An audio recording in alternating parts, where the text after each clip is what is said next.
తిరుమల మెట్ల మార్గంలో సిగరెట్ కాల్చుతూ వ్యక్తి. తిరుమల తిరుపతి పరమ పవిత్రమైన తిరుమల శ్రీవారి మెట్ల మార్గంలో ఒక వ్యక్తి యథేచ్ఛగా సిగరెట్ కాల్చుతూ దృశ్యాము వెలుగులోకి వచ్చింది. పవిత్రమైన పుణ్యక్షేత్రంలో స్వామివారిని దర్శించుకునేందుకు వెళ్లే మార్గంలో ఇటువంటి అనాలోచిత చర్యకు పాల్పడటంపై భక్తులు తీవ్ర ఆగ్రహం వ్యక్తం చేస్తున్నారు. తిరుమల కొండపైకి ధూమపానం, మద్యం, మాంసాహారం వంటి వస్తువులను తీవ్ర నిషేధం ఉన్నప్పటికీ భద్రతా తనిఖీలు దాటుకుని ఇలాంటివి ఎలా జరుగుతున్నాయనే ప్రశ్నలు వ్యక్తమవుతున్నాయి. సదరు వ్యక్తిపై మరియు భద్రతా లోపాలకు కారణమైన సిబ్బందిపై టీటీడీ అధికారులు కఠిన చర్యలు తీసుకోవాలని శ్రీవారి భక్తులు డిమాండ్ చేస్తున్నారు.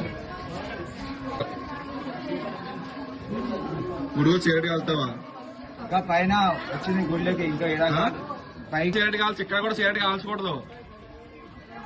ఆడేస్తే సరిపోతున్నాం లేదన్నా పైన చాలా పోలీసులు రాడి చూడండి. అదిగోండి కింద